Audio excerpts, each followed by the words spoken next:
simmer na natin siya ng until tender hanggang malambot siya. Cover na natin.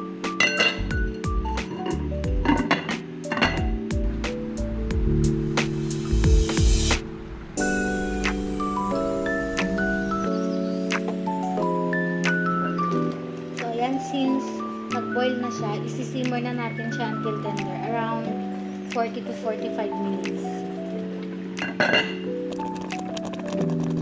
So, okay na to. I-set aside natin and then palalamigin, i-rest natin overnight. And then bukas natin siya ulam. Yan, i-plating.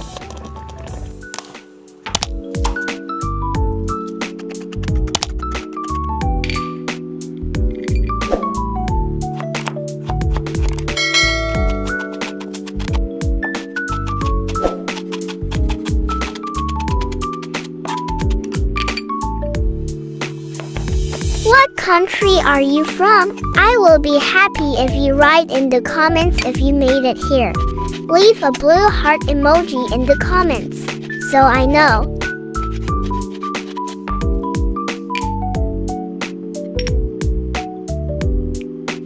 So yan guys, luto tayo ng laing for the first time.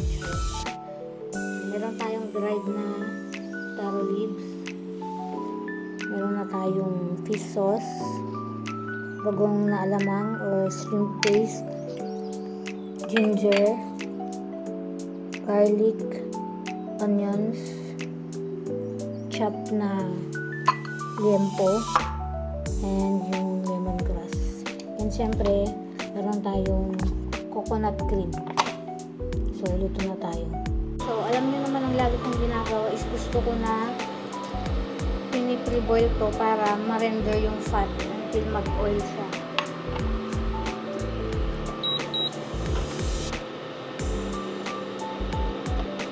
Hayaan muna natin siya hanggang sa mag-render siya ng fats. Then, tsaka tayo mag-saute or mag-gigisa.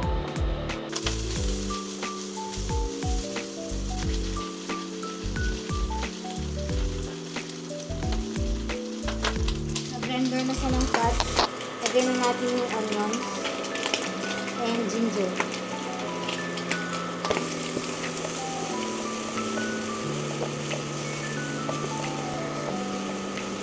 Then, lagyan na natin yung garlic.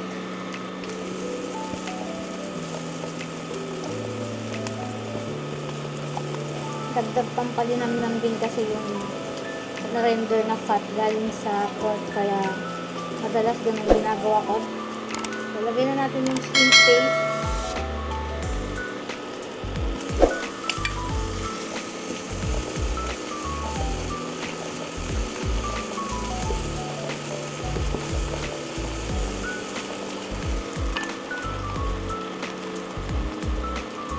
Then lagay na tayo ng coconut cream, pero hinaan natin yung heat.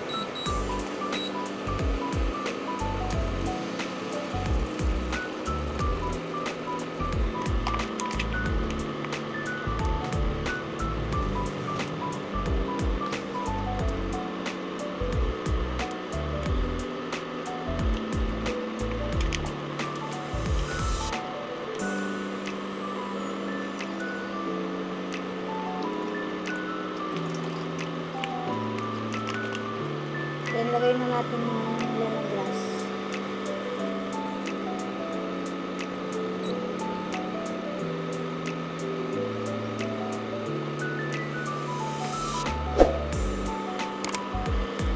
Lagay na rin tayo ng sili.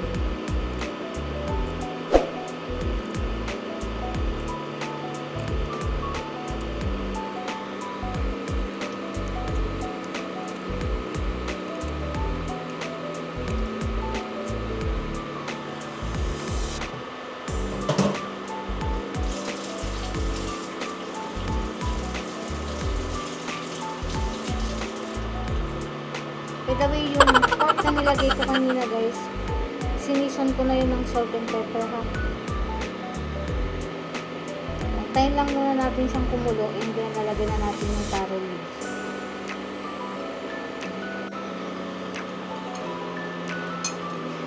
So yan, kumulo na siya. Lagay tayo ng konting fish sauce muna. Konti lang muna para hindi masobrahan. Pepper.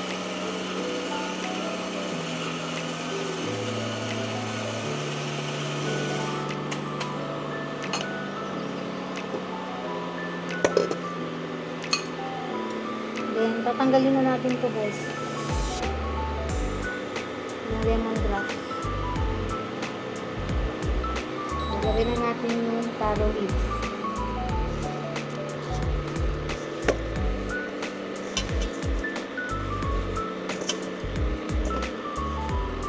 So, mag-add na tayo ng konti water. And then, ko-close na natin siya. Mag-add tayo ng coconut cream pagka medyo pillowy na yung itsura ng leaves.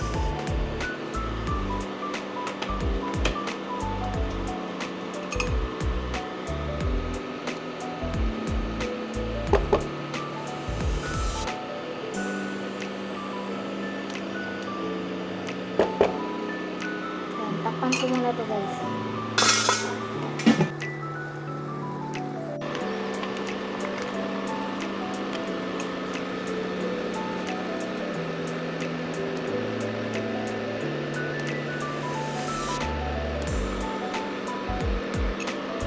Yan guys, medyo na-absorb na niya yung coconut cream. So, mag-add na tayo, and then simmer na natin to ng 10-15 minutes or until pillowy siya. Kung gusto niyo ng mamantika, medyo patagalin niyo ng konti.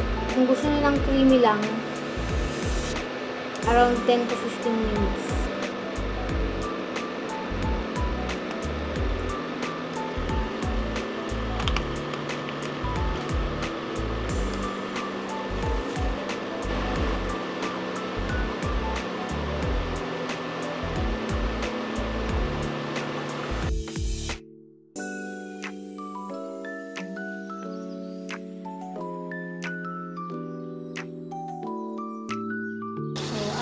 Ma-simmer and tender na yung liempo.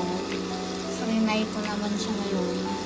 And then, ito-plating na natin kasama yung laing na niluto natin. Super lambot ng guys. Yung pot, mainit ko super.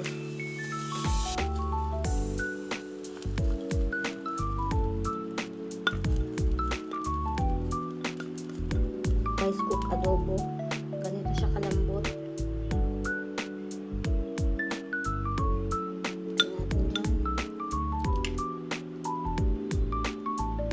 I'd love to hear what you think about the dish. So please feel free to leave a comment and a rating if you have tried it. New recipes are added every week, so let's connect. If you made it to this point of the vlog, thank you so much for watching all the way.